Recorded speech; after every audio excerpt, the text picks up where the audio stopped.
ಎಲ್ಲರಿಗೂ ನಮಸ್ತೆ ಫ್ರೆಂಡ್ಸ್, ನೀವು ನೋಡ್ತಿದ್ದೀರಾ ಸ್ಟಡಿ ಪಾಯಿಂಟ್ ಯೂಟ್ಯೂಬ್ ಚಾನಲ್. ಈ ವಿಡಿಯೋದಲ್ಲಿ ನಾವು 14 ಮೇ 2024 ಪ್ರಚಲಿತ ವಿದ್ಯಮಾನಗಳ ಮಾಹಿತಿಯನ್ನು ನೋಡೋಣ. ಮೊದಲನೆಯ ಪ್ರಶ್ನೆ, ಇಂಟರ್ನ್ಯಾಷನಲ್ ನರ್ಸ್ ಡೇ ಅನ್ನು ಪ್ರತಿ ವರ್ಷ ಯಾವಾಗ ಆಚರಿಸಲಾಗುತ್ತದೆ? ಸರಿಯಾದ ಉತ್ತರ ಬಂದು ಆಪ್ಷನ್ ಬಿ ಆಗಿರುತ್ತದೆ. ಮೇ 12ರಂದು ಇಂಟರ್ನ್ಯಾಷನಲ್ ನರ್ಸ್ ಡೇ ಅನ್ನು ಆಚರಿಸಲಾಗುತ್ತದೆ. ಇಲ್ಲಿ ಇದರ ಹಿನ್ನೆಲೆಯನ್ನು ನೋಡೋಣ. ಮೊದಲನೆಯದಾಗಿ ಮೇ 12ರಂದೇ ಯಾಕೆ ಇಂಟರ್ನ್ಯಾಷನಲ್ ನರ್ಸ್ ಡೇ ಅನ್ನು ಆಚರಿಸುತ್ತಾರೆ ಅಂದರೆ, ಕ್ರಿಮಿಯಲ್ ಯುದ್ಧದ ಸಮಯದಲ್ಲಿ ಅಂದರೆ 1853-56 ಸಮಯದಲ್ಲಿ ಯುರೋಪಿನಲ್ಲಿ ಗಾಯಗೊಂಡ ಸೈನಿಕರಿಗೆ ಫ್ಲಾರೆನ್ಸ್ ನೈಟಿಂಗೇಲ್ ಅವರು ವೈಯಕ್ತಿಕ ಆರೈಕೆಗಳನ್ನು ಒದಗಿಸಿದರು ಮತ್ತು ರಾತ್ರಿಯ ಸಮಯದಲ್ಲೂ ಕೂಡ ದೀಪವನ್ನು ಹೊತ್ತಿಕೊಂಡು ಕರ್ತವ್ಯವನ್ನು ನಿರ್ವಹಿಸುತ್ತಾರೆ. ಹಾಗಾಗಿ ಇವರನ್ನು ಲೇಡಿ ವಿತ್ ದಿ ಲ್ಯಾಂಪ್ ಎಂದು ಕೂಡ ಕರೆಯಲಾಗುತ್ತದೆ. ಇವರ ಈ ಕರ್ತವ್ಯಕ್ಕಾಗಿ ಇವರು ಜನಿಸಿದ ವರ್ಷ 1820 ಮತ್ತು ದಿನಾಂಕ ಮೇ 12 ಆಗಿರುತ್ತದೆ. ಹಾಗಾಗಿ ಮೇ 12ರಂದು ಅಂತಾರಾಷ್ಟ್ರೀಯ ನರ್ಸ್ ದಿನವನ್ನು ಆಚರಿಸಲಾಗುತ್ತದೆ. ಮೇ 12ರಂದು ಫ್ಲಾರೆನ್ಸ್ ನೈಟಿಂಗೇಲ್ ಇವರು ಜನ್ಮದಿನವಾಗಿರುತ್ತದೆ. ಇಲ್ಲಿ ಇವರನ್ನು ಆಧುನಿಕ ಶುಶ್ರೂಷೆಯ ತಂತ್ರಜ್ಞಾನಿ ಎಂದು ಕೂಡ ಪರಿಗಣಿಸಲಾಗಿರುತ್ತದೆ. ಈ ಮಾಹಿತಿ ನೆನಪಿಟ್ಟುಕೊಳ್ಳಿ. ಇಲ್ಲಿ ಅಂತಾರಾಷ್ಟ್ರೀಯ ನರ್ಸ್ ದಿನವನ್ನು ಮೊದಲ ಬಾರಿಗೆ ಯಾವಾಗ ಆಚರಿಸಿದ್ದು ಎಂದರೆ 1974ರಲ್ಲಿ ಮೊದಲ ಬಾರಿಗೆ ಅಂತಾರಾಷ್ಟ್ರೀಯ ನರ್ಸ್ ದಿನವನ್ನು ಆಚರಿಸಲಾಯಿತು. ಇಲ್ಲಿ 2024ರ ಥೀಮ್ ಏನಾಗಿರುತ್ತದೆ ಅಂದರೆ, our nurses are our future, the economics power of care ಎನ್ನುವುದು 2024ರ ಥೀಮ್ ಆಗಿರುತ್ತದೆ. ಈ ಮಾಹಿತಿ ನೆನಪಿಟ್ಟುಕೊಳ್ಳಿ. ಮುಂದಿನ ಪ್ರಶ್ನೆ ನೋಡೋಣ. ಮೌಂಟ್ ಎವರೆಸ್ಟ್ ಅನ್ನು 29 ಬಾರಿ ಏರಿದ ವಿಶ್ವದ ಮೊದಲ ವ್ಯಕ್ತಿ ಯಾರಾಗಿರುತ್ತಾರೆ? ಸರಿಯಾದ ಉತ್ತರ ಆಪ್ಷನ್ ಎ ಆಗಿರುತ್ತದೆ. ಕಾಮಿ ರೀಟಾ ಇವರು ನೇಪಾಳದವರಾಗಿರುತ್ತಾರೆ. ಇವರು ಮೌಂಟ್ ಎವರೆಸ್ಟ್ ಅನ್ನು 29 ಬಾರಿಗೆ ಏರಿದ ವಿಶ್ವದ ಮೊದಲ ವ್ಯಕ್ತಿ ಆಗಿರುತ್ತಾರೆ. ಇದರ ಬಗ್ಗೆ ಮಾಹಿತಿಯು, ನೇಪಾಳದ ಕಾರ್ಮಿ ರೀಟಾ ಇವರು 29 ಬಾರಿ ಮೌಂಟ್ ಎವರೆಸ್ಟ್ ಏರುವ ಮೂಲಕ ವಿಶ್ವ ದಾಖಲೆಯನ್ನು ಮಾಡಿರುತ್ತಾರೆ. ಇವರು ಮೌಂಟ್ ಎವರೆಸ್ಟ್ ಅನ್ನು ಮೊದಲ ಬಾರಿಗೆ ಯಾವಾಗ ಏರಿದ್ದು ಅಂದರೆ 1994. ಹಾಗಾಗಿ ಇಲ್ಲಿಯವರೆಗೆ 2024ರವರೆಗೆ ಇವರು 29 ಬಾರಿ ಮೌಂಟ್ ಎವರೆಸ್ಟ್ ಅನ್ನು ಏರುವ ದಾಖಲೆಯನ್ನು ಅಥವಾ ವಿಶ್ವ ದಾಖಲೆಯನ್ನು ಮಾಡಿರುತ್ತಾರೆ. ಇವರನ್ನು ಅಂದರೆ ಕಾಮಿ ರೈಟಾ ಅವರನ್ನು ಎವರೆಸ್ಟ್ ಮ್ಯಾನ್ ಎಂದು ಕೂಡ ಕರೆಯಲಾಗುತ್ತದೆ. ಮೌಂಟ್ ಎವರೆಸ್ಟ್ ನಿಮಗೆ ಗೊತ್ತೇ ಇರಬಹುದು, ವಿಶ್ವದ ಅತಿ ಎತ್ತರದ ಪರ್ವತ ಶ್ರೇಣಿಯಾಗಿರುತ್ತದೆ ಮತ್ತು ಇದು ಗ್ರೇಟ್ ಹಿಮಾಲಯ ಪ್ರದೇಶದಲ್ಲಿ ನೆಲೆಗೊಂಡಿದೆ ಮತ್ತು ಇದು ನೇಪಾಳ ಮತ್ತು ಟಿಬೆಟ್ ಗಡಿಯಲ್ಲಿರುತ್ತದೆ. ನೆನಪಿಟ್ಟುಕೊಳ್ಳಿ, ಮೌಂಟ್ ಎವರೆಸ್ಟ್ ನೇಪಾಳ ಮತ್ತು ಟಿಬೆಟ್ ಗಡಿಯಲ್ಲಿರುತ್ತದೆ. ಇಲ್ಲಿ ಈ ಒಂದು ಮಾಹಿತಿ ನೆನಪಿಟ್ಟುಕೊಳ್ಳಿ. ಮೌಂಟ್ ಎವರೆಸ್ಟ್ ಅನ್ನು ಟಿಬೆಟ್ನಲ್ಲಿ ಏನೆಂದು ಕರೆಯಲಾಗುತ್ತದೆ ಅಂದರೆ, ಚೋಮೋಲ್ಗುಮಾ ಎಂದು ಟಿಬೆಟ್ನಲ್ಲಿ ಮೌಂಟ್ ಎವರೆಸ್ಟ್ ಅನ್ನು ಕರೆಯಲಾಗುತ್ತದೆ. ಇಲ್ಲಿ ಮೌಂಟ್ ಎವರೆಸ್ಟ್ನ ಬಗ್ಗೆ ಮಾಹಿತಿಯು, ಇಲ್ಲಿ ಈ ವಿಶ್ವದ ಅತಿ ದೊಡ್ಡ ಪರ್ವತ ಶ್ರೇಣಿಗೆ ಮೌಂಟ್ ಎವರೆಸ್ಟ್ ಎಂದು ಹೆಸರು ಹೇಗೆ ಬಂತು ಅಂದರೆ, 1852ರಲ್ಲಿ ಸರ್ ಜಾರ್ಜ್ ಎವರೆಸ್ಟ್ ನೇತೃತ್ವದಲ್ಲಿ ಭಾರತದ ಸರ್ವೇಯರ್ ಶಿಖರದ ಎತ್ತರವನ್ನು ನಿಖರವಾಗಿ ಅಳೆಯಲಾಯಿತು. ನಂತರ ಇದನ್ನು ಸರ್ ಜಾರ್ಜ್ ಎವರೆಸ್ಟ್ ಅವರು ಗೌರವಾರ್ಥವಾಗಿ 1865ರಲ್ಲಿ ಮೌಂಟ್ ಎವರೆಸ್ಟ್ ಎಂದು ಇದನ್ನು ಮರುನಾಮಕರಣ ಮಾಡಲಾಯಿತು. ಈ ಮೌಂಟ್ ಎವರೆಸ್ಟ್ನ ಹಿಂದಿನ ಹೆಸರು ಏನಾಗಿತ್ತು ಅಂದರೆ ಪೀಕ್ 15 ಎಂದಾಗಿತ್ತು. ಇಲ್ಲಿ ಮೌಂಟ್ ಎವರೆಸ್ಟ್ನ ಪ್ರಸ್ತುತ ಎತ್ತರ ಎಷ್ಟಾಗಿರುತ್ತದೆ ಅಂದರೆ 8848.86 ಮೀಟರ್ ಅಥವಾ 29,031.69 ಅಡಿ ಎಂದು ಅಂದಾಜಿಸಲಾಗಿದೆ ಮೌಂಟ್ ಎವರೆಸ್ಟ್ನ ಪ್ರಸ್ತುತ ಎತ್ತರ. ಇಲ್ಲಿ ಮೌಂಟ್ ಎವರೆಸ್ಟ್ ಅನ್ನು ಏರಿದ ಮೊದಲ ವ್ಯಕ್ತಿ ಯಾರಾಗಿರುತ್ತಾರೆ ಅಂದರೆ, 29 ಮೇ 1953ರಲ್ಲಿ ನ್ಯೂಜಿಲೆಂಡ್ನ ಸರ್ ಎಡ್ಮಂಡ್ ಹಿಲಾರಿ ಅವರು ಮೌಂಟ್ ಎವರೆಸ್ಟ್ ಅನ್ನು ಏರಿದ ವಿಶ್ವದ ಮೊದಲ ವ್ಯಕ್ತಿಯಾಗಿರುತ್ತಾರೆ. ಇಲ್ಲಿ ನ್ಯೂಜಿಲೆಂಡ್ನ ಸರ್ ಎಡ್ಮಂಡ್ ಹಿಲಾರಿ ಅವರೊಂದಿಗೆ ನೇಪಾಳಿ ಭಾರತೀಯನಾದ ಶೆರ್ಪಾ ತೆನ್ಸಿಂಗ್ ನಾರ್ವೆ ಕೂಡ ಇದ್ದರು.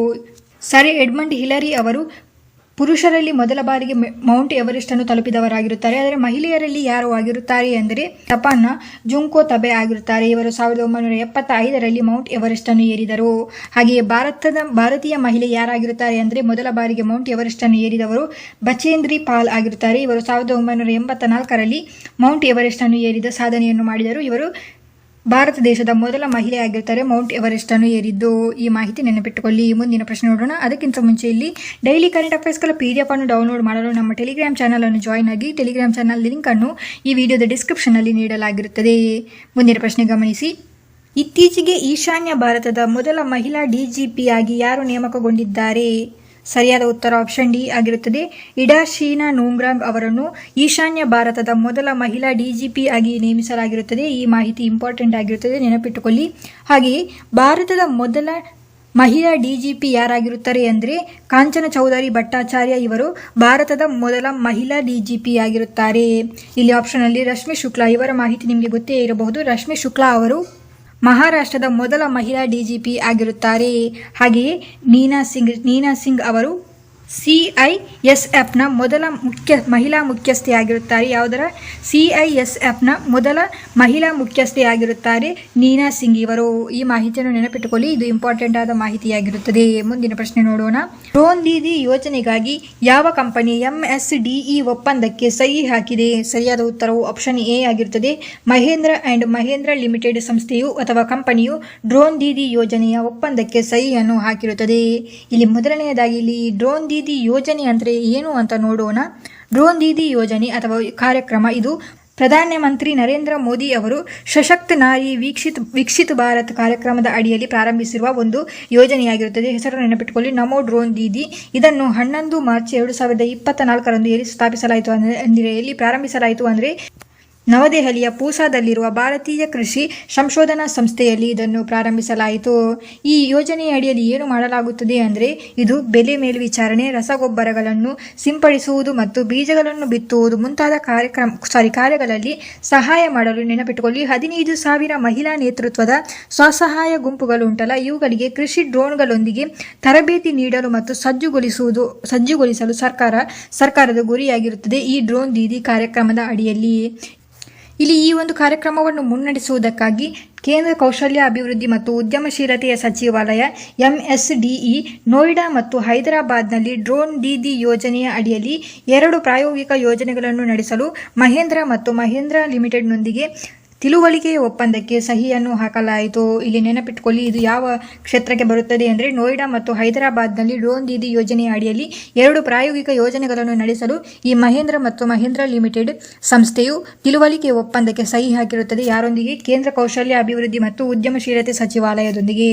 ಇಲ್ಲಿ ಈ ಕಂಪನಿಯು ಯಾವ ರೀತಿಯಾಗಿ ಕಾರ್ಯ ಮಾಡುತ್ತದೆ ಅಂದರೆ ಇಲ್ಲಿ 500 ಗ್ರಾಮೀಣ ಮಹಿಳಾ ರೈತರಿಗೆ ಕೃಷಿ ಉದ್ದೇಶಗಳಿಗಾಗಿ ಡ್ರೋನ್ಗಳನ್ನು ನಿರ್ವಹಿಸುವ ತರಬೇತಿಯನ್ನು ಇಲ್ಲಿ ನೀಡಲಾಗುತ್ತದೆ. ಈ ಮಾಹಿತಿ ನೆನಪಿಟ್ಟುಕೊಳ್ಳಿ. ಮುಂದಿನ ಪ್ರಶ್ನೆ ನೋಡೋಣ. 27ನೇ ಫೆಡರೇಷನ್ ಕಪ್ ಸೀನಿಯರ್ ರಾಷ್ಟ್ರೀಯ ಸ್ಪರ್ಧೆಯಲ್ಲಿ ಪುರುಷರ ಜಾವೆಲಿನ್ ಎಸೆತದಲ್ಲಿ ಚಿನ್ನದ ಪದಕ ಗೆದ್ದವರು ಯಾರು? ಸರಿಯಾದ ಉತ್ತರವು ಆಪ್ಷನ್ ಎ, ನೀರಜ್ ಚೋಪ್ರಾ ಅವರು ಗೆದ್ದಿರುತ್ತಾರೆ. ನೀರಜ್ ಚೋಪ್ರಾ ಅವರು ಇಲ್ಲಿ ಚಿನ್ನದ ಪದಕವನ್ನು ಗೆದ್ದಿರುತ್ತಾರೆ. ಯಾರನ್ನು ಸೋಲಿಸುವ ಮುಖಾಂತರ ಗೆದ್ದರು ಅಂದರೆ DP ಮನು ಅವರು, ನಮ್ಮ ಕರ್ನಾಟಕದ DP ಮನು ಅವರು ಜಾವೆಲಿನ್ ಎಸೆತಗಾರ ಆಗಿರುತ್ತಾರೆ. ಇವರನ್ನು ಸೋಲಿಸುವ ಮುಖಾಂತರ ನೀರಜ್ ಚೋಪ್ರಾ ಅವರು ಚಿನ್ನದ ಪದಕವನ್ನು ಗೆದ್ದರು. ಮೊದಲು ಇಲ್ಲಿ 27ನೇ ಫೆಡರೇಷನ್ ಕಪ್, ಇದರ ಬಗ್ಗೆ ಮಾಹಿತಿಯು 27ನೇ ಫೆಡರೇಷನ್ ಕಪ್ ಎಲ್ಲಿ ನಡೆಸಲಾಯಿತು ಅಂದರೆ ಒಡಿಶಾದ ಭುವನೇಶ್ವರದಲ್ಲಿ ಈ ಫೆಡರೇಷನ್ ಕಪ್ ಅನ್ನು ನಡೆಸಲಾಯಿತು. ಇಲ್ಲಿ ನೀರಜ್ ಚೋಪ್ರಾ ಅವರು 82.27 ಮೀಟರ್ಗಳನ್ನು ಎಸೆಯುವ ಮುಖಾಂತರ ಜಾವೆಲಿನ್ ಎಸೆತದಲ್ಲಿ ಚಿನ್ನದ ಪದಕವನ್ನು ಗೆದ್ದರು. ಇದರಲ್ಲಿ ಕರ್ನಾಟಕದ ಸಾಧನೆ ಏನಾಗಿರುತ್ತದೆ ಅಂದರೆ ಈ ಅಥ್ಲೆಟಿಕ್ಸ್ ಕೂಟದಲ್ಲಿ ಕರ್ನಾಟಕದ ಇಬ್ಬರು ಉನ್ನತಿ ಮತ್ತು ಚೇತನ್ ಇವರು ಚಿನ್ನದ ಪದಕವನ್ನು ಗೆದ್ದಿದ್ದಾರೆ. ಯಾವ ಫೀಲ್ಡ್ನಲ್ಲಿ ಗೆದ್ದಿದ್ದಾರೆ ಅಂದರೆ ಮೊದಲು ಉನ್ನತಿಯವರು ಮಹಿಳೆಯರ 200 ಮೀಟರ್ ರೇಸ್ನಲ್ಲಿ ಉನ್ನತಿಯವರು 23.85 ಸೆಕೆಂಡ್ಗಳನ್ನು ಕ್ರಮಿಸುವ ಮೂಲಕ ಅಗ್ರಸ್ಥಾನ ಅಂದರೆ ಚಿನ್ನದ ಪದಕವನ್ನು ಗೆದ್ದರು ಮತ್ತು ಪುರುಷರ ಹೈ ಜಂಪ್ನಲ್ಲಿ ಚೇತನ್ ಅವರು 2.09 ಮೀಟರ್ ಎತ್ತರಕ್ಕೆ ನೆಗೆಯುವ ಮೂಲಕ ಚಿನ್ನದ ಪದಕವನ್ನು ಗೆದ್ದಿರುತ್ತಾರೆ. ಇದು ಕರ್ನಾಟಕದ ಸಾಧನೆಯಾಗಿರುತ್ತದೆ. ಈ 27ನೇ ರಾಷ್ಟ್ರೀಯ ಫೆಡರೇಷನ್ ಕಪ್ ಹಿರಿಯರ ಅಥ್ಲೆಟಿಕ್ಸ್ ಕೂಟದಲ್ಲಿ ಈ ಮಾಹಿತಿ ನೆನಪಿಟ್ಟುಕೊಳ್ಳಿ. ಇಲ್ಲಿ ಜಾವೆಲಿನ್ ಎಸೆತಕ್ಕೆ ಸಂಬಂಧಪಟ್ಟ ಇನ್ನೊಂದು ಲೀಗ್ ನಡೆಯಿತು. ಕತಾರ್ನ ಸ್ಪೋರ್ಟ್ಸ್ ಕ್ಲಬ್ನಲ್ಲಿ ದೋಹಾ ಡೈಮಂಡ್ ಲೀಗ್. ಇಲ್ಲಿ ನೀರಜ್ ಚೋಪ್ರಾ ಅವರು 88.36 ಮೀಟರ್ಗಳ ದೂರಕ್ಕೆ ಜಾವೆಲಿನ್ ಅನ್ನು ಎಸೆಯುವ ಮೂಲಕ ಬೆಳ್ಳಿ ಪದಕವನ್ನು ಪಡೆದುಕೊಂಡರು. ನೆನಪಿಟ್ಟುಕೊಳ್ಳಿ, 88.36 ಮೀಟರ್ ಎಸೆಯುವ ಮೂಲಕ ಬೆಳ್ಳಿ ಪದಕವನ್ನು ಪಡೆದುಕೊಂಡರು.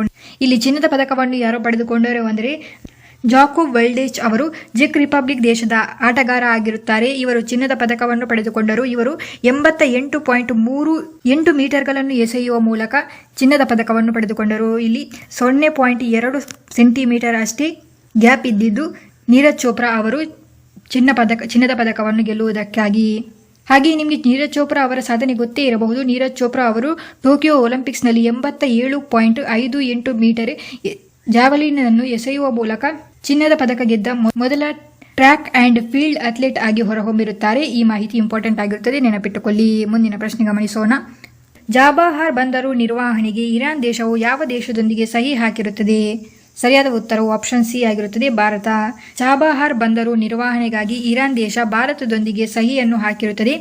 ಈ ಮಾಹಿತಿ ಯಾಕೆ ಇಂಪಾರ್ಟೆಂಟ್ ಆಗುತ್ತದೆ ಅಂತ ನೀವು ಕೇಳುವುದಾದಲ್ಲಿ, ಮೊದಲ ಬಾರಿಗೆ ನಮ್ಮ ಭಾರತ ದೇಶವು ಬೇರೆ ವಿದೇಶದ ಬಂದರುಗಳಿಗೆ ನಿರ್ವಹಣೆ ಮಾಡುವ ಸಹಿಯನ್ನು ಹಾಕಿಕೊಂಡಿರುವುದು. ಹಾಗಾಗಿ ಈ ಮಾಹಿತಿ ಇಂಪಾರ್ಟೆಂಟ್ ಆಗಿರುತ್ತದೆ.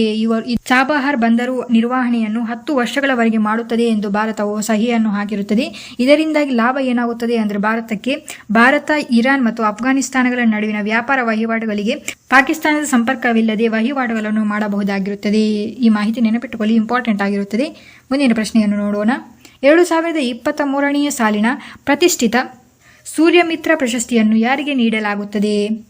ಸರಿಯಾದ ಉತ್ತರವು ಆಪ್ಷನ್ ಡಿ ಆಗಿರುತ್ತದೆ. ರಿಚರ್ಡ್ ಹ್ಯಾನ್ಸನ್ ಅವರಿಗೆ 2023ನೇ ಸಾಲಿನ ಸೂರ್ಯಮಿತ್ರ ಪ್ರಶಸ್ತಿಯನ್ನು ನೀಡಿ ಗೌರವಿಸಲಾಗುತ್ತದೆ.